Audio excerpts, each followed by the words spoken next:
Dans les jours sombres prévus par Padre Pio, il décrit un scénario d'obscurité totale, où la seule lumière sera celle de la foi.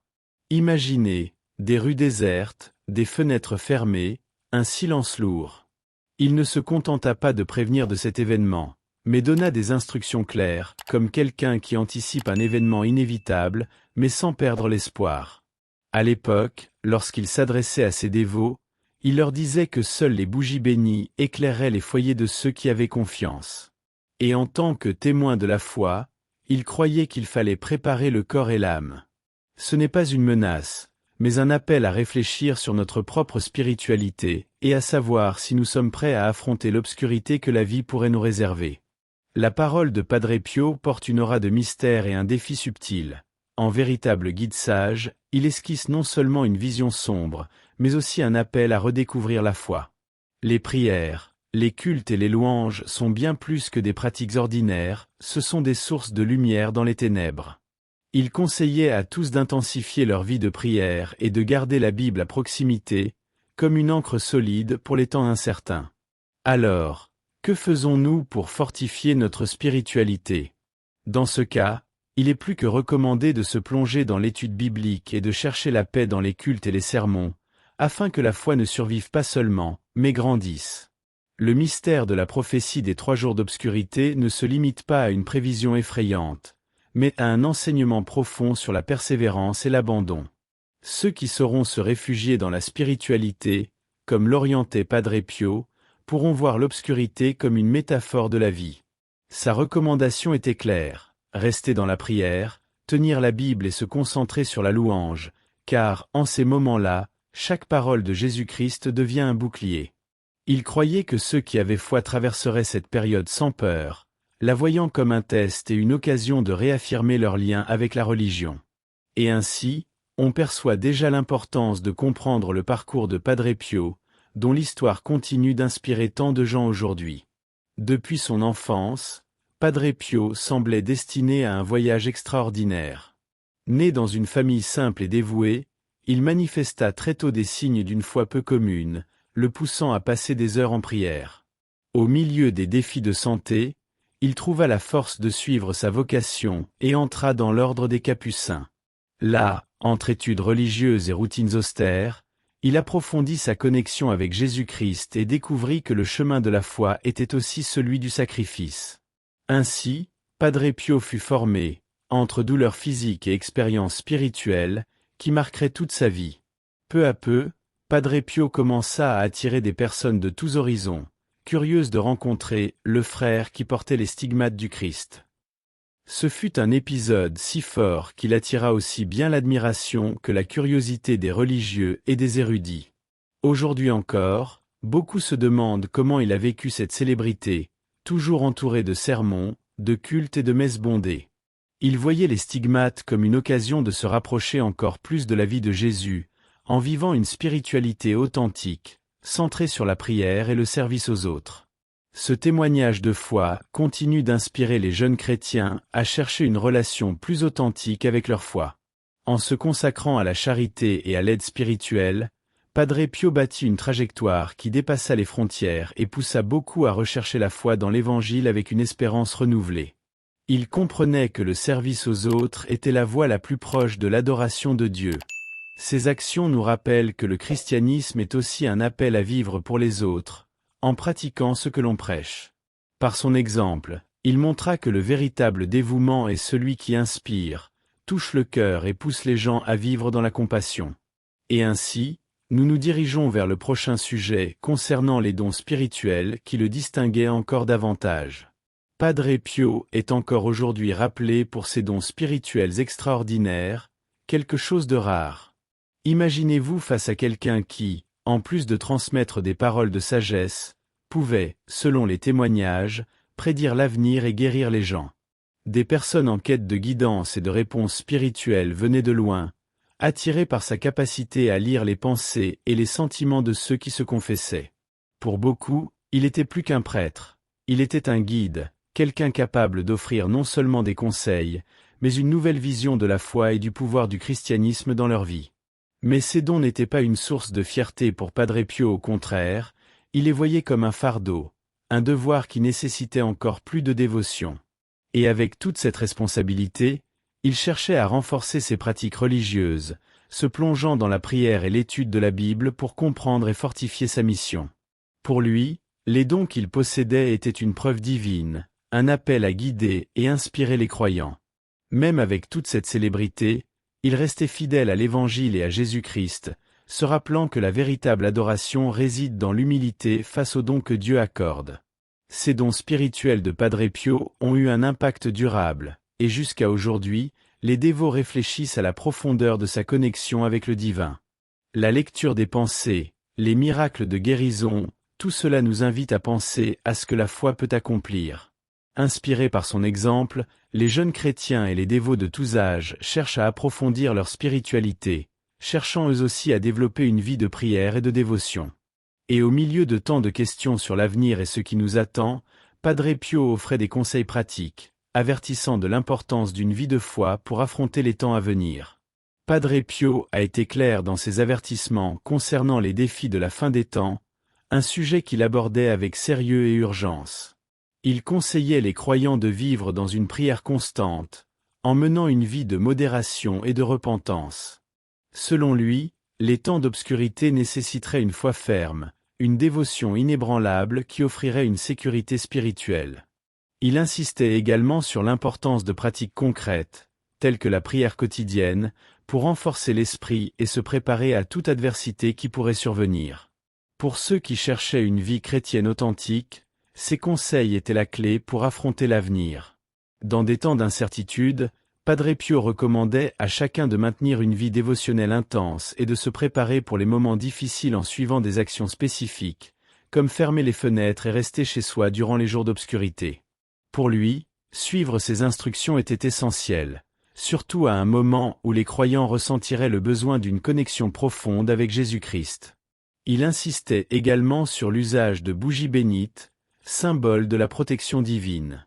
Au milieu de la peur, ces détails pratiques apportaient un sentiment de paix et de sécurité, montrant que la foi serait la meilleure défense contre les dangers invisibles. Ces conseils résonnent encore, particulièrement parmi les jeunes chrétiens en quête d'une direction spirituelle pour affronter les tribulations modernes. Padre Pio voyait dans l'Évangile l'essence d'une vie guidée par la foi et la prière constante. À travers ses sermons et témoignages, il inspirait les gens à mener une vie d'adoration qui offrait non seulement du confort, mais aussi un véritable bouclier contre les maux du monde. Son message, au-delà de susciter la réflexion, invite chacun à vivre sa spiritualité avec le plus grand zèle, et voici le point suivant, les instructions détaillées pour la période des 3 jours d'obscurité. Padre Pio fut minutieux dans ses descriptions sur la manière d'agir durant les 3 jours d'obscurité, une prophétie qui continue de susciter crainte et réflexion parmi les fidèles. Ses instructions étaient claires, fermer toutes les fenêtres et portes, éviter tout contact extérieur et rester en prière. Il soulignait l'importance d'utiliser des bougies bénites pour éclairer l'obscurité, car il croyait que seule la lumière de la foi divine protégerait ceux qui se réfugieraient dans la spiritualité. Suivre ces détails était une manière de, même au cœur de l'inconnu, maintenir vive la flamme de la confiance en Dieu. Le prêtre mettait également en avant l'importance de réciter le rosaire sans cesse, et de manière surprenante, évoquait même des soins particuliers pour les animaux, qui devaient aussi être protégés. Ce détail curieusement humain renforçait l'idée que, durant ces jours, chaque être devrait être sous la garde de la présence divine. Pour lui, la moindre négligence, aussi petite soit-elle, pouvait exposer les gens à des dangers spirituels. Padre Pio suggérait que les croyants restent unis dans l'esprit et dans la prière, comprenant que la force communautaire en Christ serait le fondement pour supporter l'obscurité. Et même dans ce scénario de rigueur et de préparation, Padre Pio gardait une vision d'espoir, croyant que les croyants pourraient surmonter cette période de tribulation s'ils restaient fermes dans leur pratique dévotionnelle. La prière, selon lui, ne serait pas seulement une demande de protection, mais un acte de foi qui réaffirmerait la présence de Dieu dans chaque maison, dans chaque cœur. Ces instructions résonnent comme un appel à la discipline spirituelle, ouvrant un espace pour réfléchir au contexte dans lequel ces avertissements sont apparus et à la manière dont la période historique a pu façonner cette vision. Padre Pio a vécu à une époque marquée par des guerres, des crises et des incertitudes, ce qui a sans doute influencé ses visions prophétiques et ses préoccupations religieuses. L'Europe d'après-guerre était un terrain fertile pour la peur et la recherche de sens, et de nombreux croyants trouvaient dans la spiritualité une ancre pour affronter des temps sombres. Pour lui, la fin des temps sonnait comme un appel à réfléchir à la direction que l'humanité prenait. Ces paroles, au milieu du chaos, servaient de rappel pour que les gens reviennent aux valeurs bibliques et à la protection que la religion offrait. Ces visions apocalyptiques, apparues à une époque de grands bouleversements sociaux et politiques, touchaient à la peur de la destruction imminente, mais offraient aussi une chance de rédemption à ceux qui chercheraient refuge dans la foi. Padre Pio croyait que les adversités de cette époque étaient un test de spiritualité, une manière de réveiller la foi et la prière. Ces prophéties n'étaient pas seulement des prédictions de tragédie, mais un appel pour que chaque chrétien embrasse une vie dévotionnelle, enracinée dans le christianisme. À une époque où la foi était mise à l'épreuve, ces avertissements résonnaient presque comme une convocation à la résistance spirituelle. L'impact de ces événements sur l'imaginaire des fidèles fut profond, notamment à une époque où la peur d'une autre guerre dévastatrice planait.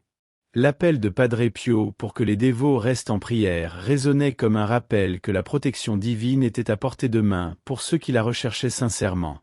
Ce contexte social et historique aide à comprendre pourquoi ces paroles sont devenues une source d'orientation et de consolation. Et à partir de là, il est intéressant d'observer les différentes interprétations et controverses qui ont émergé autour de cette prophétie au fil des ans.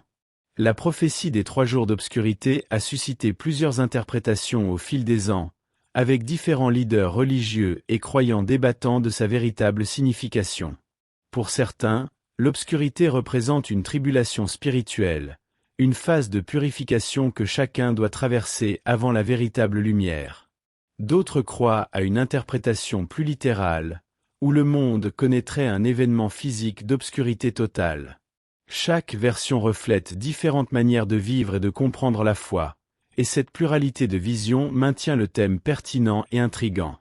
Les controverses tournent également autour de l'authenticité de la prophétie. Certains se demandent si ces prédictions ont vraiment été faites par Padre Pio, ou si elles lui ont été attribuées en raison de son profil mystique. Les critiques soutiennent que le message a peut-être été distordu au fil des ans pour répondre à des récits de peur et de contrôle. Cependant, le fait que tant de personnes continuent de croire en la puissance de ces paroles montre à quel point l'héritage de Padre Pio a profondément marqué la spiritualité chrétienne, faisant de lui une figure intemporelle, qui surmonte le temps et les doutes. Ces divergences révèlent beaucoup sur la nature même de la foi et de la religion, où l'interprétation personnelle joue un rôle central. La prophétie de Padre Pio invite les croyants à examiner leur relation au christianisme et à réfléchir sur le rôle de la prière et de la dévotion en période d'incertitude. D'une manière ou d'une autre, cette prophétie reste un point de référence, incitant à réfléchir sur ce que signifie avoir confiance en quelque chose de plus grand que soi, et cela amène inévitablement à se demander si elle a encore une pertinence dans le monde moderne. Face à un monde confronté à des défis de plus en plus complexes, telles que les crises environnementales, politiques et sociales, la prophétie des 3 jours d'obscurité de Padre Pio devient de plus en plus pertinente. Les préoccupations actuelles concernant l'avenir de la Terre, les catastrophes naturelles et les tensions mondiales font que beaucoup voient des parallèles avec les avertissements du saint. Ceux qui, comme Padre Pio, prévoyaient la fin des temps semblent plus proches de la réalité que nous vivons aujourd'hui, car les incertitudes du présent se mélangent aux craintes pour l'avenir. De plus, dans un monde où les gens cherchent désespérément des réponses au milieu de la confusion, la prophétie offre une perspective unique. En temps d'obscurité, la foi est la seule lumière capable de nous protéger. Padre Pio, avec ses instructions de prière, d'adoration et de communion avec Dieu, reste un exemple de la manière dont la spiritualité peut être un refuge sûr pour ceux qui sentent que le monde est au bord du collapsus. Son message de foi inébranlable résonne particulièrement chez les jeunes chrétiens, qui peuvent se sentir perdus ou désorientés dans un monde en constante évolution. La pertinence de cette prophétie ne se limite pas à la peur de l'Apocalypse, mais à la manière dont elle nous invite à réfléchir sur notre vie spirituelle. La fin des temps, pour beaucoup, peut être une métaphore de la fin d'une époque où la foi a été négligée, un appel urgent à ce que la prière, l'étude des Écritures et le culte de Dieu redeviennent prioritaires. En nous rappelant les avertissements de Padre Pio, nous pouvons réévaluer notre propre engagement spirituel et faire de la foi une lumière pour traverser les ténèbres que l'avenir pourrait nous réserver. La prophétie des 3 jours d'obscurité n'est pas un message isolé. Tout au long de l'histoire, d'autres saints et mystiques chrétiens ont également rapporté des visions et des révélations similaires concernant la fin des temps, la purification de l'humanité et l'avènement de grandes tribulations. Ces témoignages, comme ceux de sainte Faustine Kowalska et de saint Jean Bosco, présentent des thèmes récurrents d'obscurité, d'adversité et de la nécessité d'une foi solide pour affronter les épreuves. Ainsi, la prophétie de Padre Pio s'inscrit dans un contexte plus large d'avertissement spirituel qui transcende les époques et les lieux, amenant les croyants à une réflexion collective sur ce qui est nécessaire pour rester ferme dans la foi. Parmi les similitudes les plus marquantes, on trouve l'accent mis sur la prière et la dévotion comme des outils indispensables pour résister aux difficultés. Le message de Padre Pio, tout comme celui d'autres saints, suggère que, dans les moments de plus grande obscurité, qu'elle soit littérale ou spirituelle, la prière constante et la recherche de la pureté du cœur sont essentielles pour trouver la protection divine. La comparaison entre ces prophéties nous aide à comprendre que les mystiques de différentes périodes historiques semblent avoir reçu des messages similaires, soulignant l'universalité de l'appel à la foi et à la préparation spirituelle. Cependant, il est aussi important de réfléchir aux divergences. Certains mystiques, comme saint Vincent Ferrier, ont prédit des événements apocalyptiques plus spécifiques et avec des détails plus tangibles, tandis que Padre Pio s'est davantage concentré sur la spiritualité intérieure et la préparation personnelle. Malgré ces différences, toutes ces prophéties s'entrelacent dans l'objectif commun de préparer les croyants à affronter une période de tribulation, montrant que, peu importe l'époque, la foi chrétienne, l'amour de Jésus-Christ et la pratique de la prière seront toujours les plus grands soutiens pour traverser les adversités. En période d'incertitude, la prière devient un refuge essentiel pour ceux qui cherchent la paix intérieure. Padre Pio a toujours souligné le pouvoir de la prière non seulement comme une communication avec Dieu, mais aussi comme une forteresse spirituelle qui nous protège des influences négatives et de la peur. Lorsque le monde semble être au bord d'un grand changement, la prière constante nous connecte à la force divine, nous permettant de voir au-delà du chaos et de trouver la sérénité.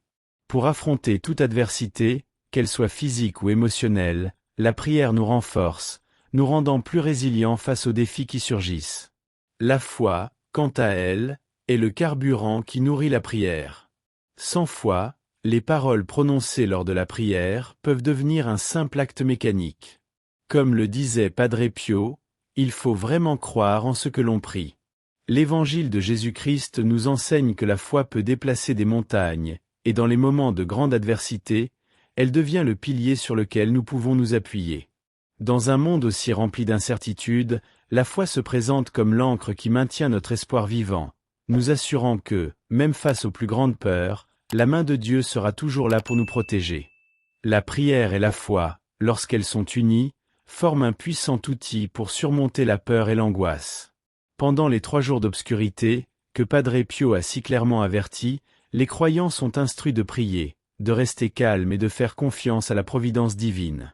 Cette pratique spirituelle n'est pas seulement une préparation pour les moments de crise, mais un mode de vie qui nous permet de cultiver la paix et la confiance en Dieu au quotidien. La véritable force vient d'une foi inébranlable qui, combinée à la prière dévouée, nous met en harmonie avec le sacré, nous offrant protection et direction en des temps de chaos. L'héritage du Père Pio demeure vibrant et pertinent, même des décennies après sa mort. Il n'a pas seulement fondé des institutions religieuses et promu la pratique de la foi chrétienne, mais il est aussi devenu un symbole de spiritualité profonde et authentique pour de nombreux chrétiens à travers le monde. Ses témoignages de foi, ses guérisons miraculeuses et sa vie entièrement consacrée à la prière et au service des autres continuent d'inspirer aussi bien les jeunes chrétiens que les adultes qui cherchent un exemple de dévotion inébranlable. Même à l'ère moderne, avec tous les défis et distractions auxquels nous faisons face, les enseignements du Père Pio offrent une base solide pour ceux qui cherchent à maintenir leur foi dans un monde souvent marqué par l'incertitude et le matérialisme. L'impact du Père Pio ne se limite pas à ses plus proches dévots, mais s'étend à une communauté mondiale qui le voit comme un phare lumineux. Les pèlerinages à San Giovanni Rotondo, sa ville natale, attirent encore chaque année des milliers de fidèles, désireux de ressentir la présence spirituelle du saint et d'apprendre de sa vie de prière et de service. Son exemple de foi inébranlable est transmis à travers les témoignages de ceux qui l'ont connu personnellement, mais aussi à travers les récits de miracles attribués à son intercession, montrant qu'encore après sa mort, sa présence continue de fortifier la foi de ceux qui le cherchent. De plus, l'héritage du Père Pio se reflète aussi dans la manière dont il est rappelé à travers son influence culturelle et spirituelle. Il est devenu une icône de sainteté pour beaucoup, non seulement dans l'Église catholique, mais aussi dans diverses branches du christianisme. Ses enseignements sur la prière constante, la dévotion inconditionnelle et l'importance d'une vie de service envers autrui résonnent dans une époque moderne qui oublie parfois ses valeurs fondamentales. Sa vie et ses paroles continuent d'inspirer, et en se tournant vers son héritage, beaucoup se rappellent que la véritable force spirituelle vient de l'union avec Dieu à travers la prière et la pratique de la foi, faisant de lui un exemple éternel de manière de vivre avec but et dévotion.